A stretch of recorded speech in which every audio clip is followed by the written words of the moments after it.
Olhar Facica. Muito boa tarde, estamos aqui de volta. Meu nome é Ademir, estamos aqui com as professoras Maria de Fátima e Valéria Camondá. Estamos falando sobre gestão escolar. Já no primeiro bloco nós demos uma ênfase um pouco maior na gestão administrativa, na gestão financeira, na gestão de recursos humanos, até estávamos finalizando esse assunto. E, obviamente, foi colocado, foi subentendido a gestão pedagógica, os PPPs, tem que trabalhar esses projetos políticos pedagógicos e tem que levar a escola para que, no mínimo, atinja o seu objetivo principal, que é educar ou participar mais efetivamente no letramento, na algebrização das crianças, né? Ensinando as noções preliminares de matemática, de língua e etc. E as outras muitas áreas do conhecimento. Nesse sentido, os grandes desafios da educação, estava falando sobre aqui nos bastidores, da questão da estrutura familiar, da sociedade, a pressão em cima do gestor e, obviamente, a gente vai ter que falar sobre inclusão também, que é um dos grandes desafios da educação. É isso aí. Dentre todos esses desafios, né, o projeto, quando se fala em projeto,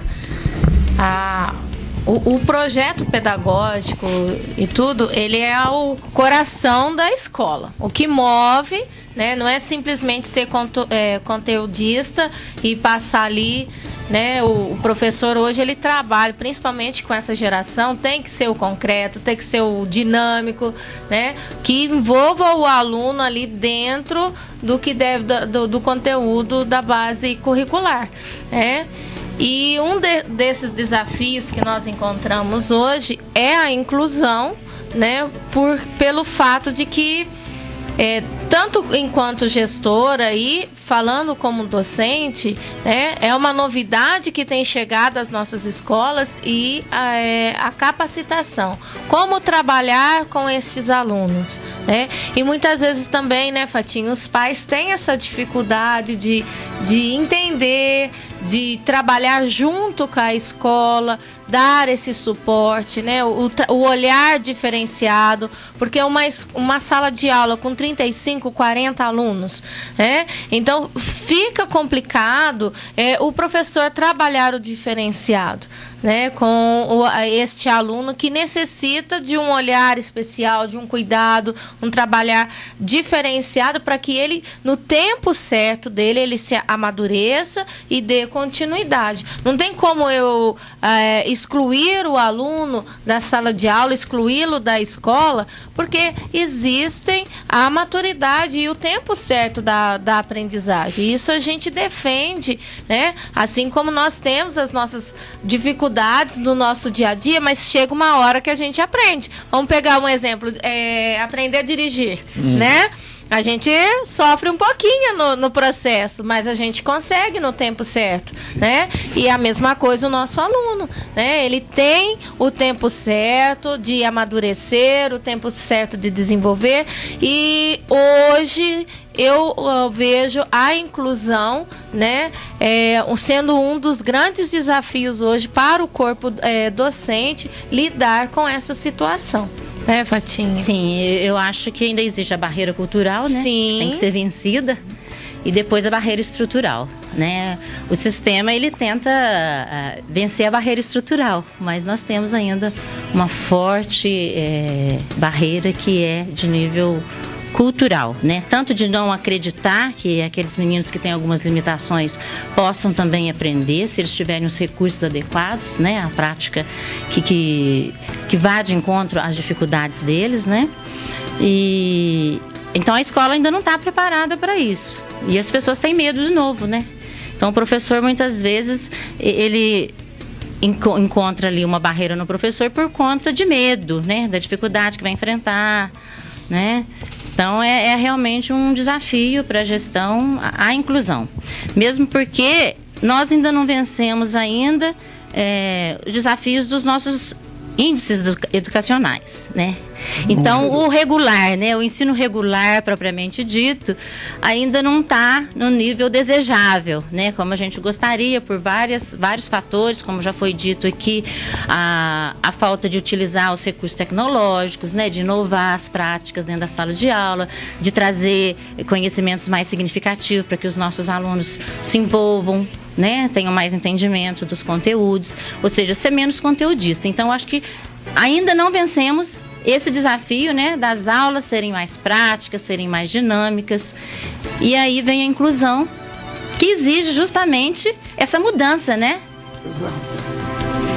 Professora Valéria, como que no seu dia a dia, como diretora e também, não sei se concilia professora também, mas eu acredito que agora concentra mais em direção.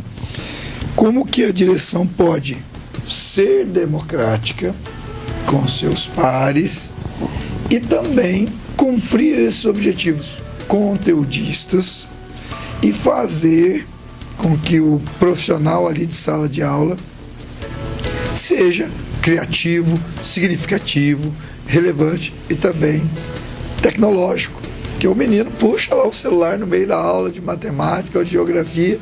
Professor, eu estou vendo isso aqui no YouTube, por exemplo. Como fazer isso? Como gestora, a senhora tem encarado esse desafio?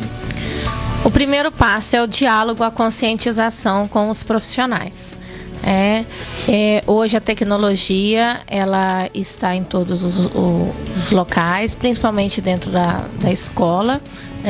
Os professores têm uma certa resistência com o uso do celular em sala de aula e a gente tenta conscientizar os nossos alunos da importância do uso do celular para a prática docente ali dentro da aula. Se for para jogos, coisas que não tem nada a ver com a aula, aí dificulta, né? E a gente trabalha com o professor isso, ele elaborar, planejar as suas aulas usando o laboratório de informática, pode ser usado o celular ali com o aluno para que atraia o aluno para a aula seja atrativa e que ele dê essa importância, né? Hoje, na Escola Estadual Monsenhor, nós temos a Sala Recurso, né, que é uma sala para atendimento especializado para os alunos com dificuldade, onde a professora ela trabalha com a tecnologia, ela trabalha com recursos variados, auxiliando na aprendizagem desses alunos, né? E o incentivo aos professores estarem buscando. Infelizmente, como a gente já colocou aqui no primeiro bloco, nós temos a dificuldade dos recursos financeiros, né? Então, esperar do governo a capacitação, esperar tudo o ficar esperando é complicado, né? Então tem que partir de cada um, né, a sua necessidade, o que está ali em sala de aula, buscar o seu crescimento para que possa aprimorar e engrandecer a sua aula, a criatividade, o dinamismo, porque a gente vê aquele professor que planeja, aquele professor que ele se torna dinâmico, receptivo e dá essa abertura ao aluno, ao diálogo, a aula dele flui, né? O aluno ele sente prazer de estar ali nos 50 minutos trabalhando com o professor, né? E quando ele usa a tecnologia, ele deixa de ser o professor simplesmente que fala, ele passa a ser um orientador, porque o aluno, ele também, como você colocou, ele está ativo nas redes sociais, né? Com aulas no YouTube, ele vai questionar e o professor ele tem que estar preparado para isso. Sim, né? E a escola, a função da escola é preparar o indivíduo para a vida, né? E a tecnologia está aí. Não tem como fugir. Não tem como fugir. Então é um problema sério, sim, e não só uma dificuldade de professores, às vezes a gente vê até gestores, né, que ainda não usam a tecnologia. Inclusive o sistema hoje é tudo informatizado. E a gente tem gestores que ainda não sabem atuar, né? Não sabem utilizar os recursos para poder administrar a escola. E existe até uma resistência contra isso. E também tirar o melhor proveito da ferramenta. Porque não tem como, a facilidade, né? O que se economiza de tempo, né? E o serviço é mais eficiente também, porque erros são praticamente assim mínimos, né? Quando você usa a tecnologia. Hoje a quantidade de informação dentro de uma escola é praticamente impossível você ficar fazendo um manuscrito. Né? Como é que você fica fazendo, por exemplo, um livro de matrícula, de resultado final manuscrito? Não existe mais. Né? O sistema já diário, né? Hoje eu tenho diário digital, mas ainda tem essa dificuldade, sim. É uma coisa que é um desafio para os gestores, né? Mobilizar os profissionais para que eles se aprimorem, né? na área tecnológica. E falando nisso, Fatinha, eu recordo do exemplo aqui da nossa região, lá de Luminares, né? A escola que implantou o sistema AVA, né? Tanto para os alunos... Um ambiente virtual, um ambiente virtual, onde os alunos, eles trabalham, os professores trabalham com o notebook, o celular, e eles já realizam as avaliações por meio. Então, as aulas se tornaram atrativas e eles foram até classificados, né, em segundo lugar aqui em Minas Gerais, né, pelo o belo trabalho que eles fizeram. Então, são desafios, né, que o gestor ele abraça e consegue, né? Consegue, muito trabalho, consegue. Eu me lembro quando eu comecei a mexer com isso uns 10, 12 anos atrás. Na minha época começou com o Teleduc, depois tinha uma outra, aí chegou o AVA no Moodle, e aí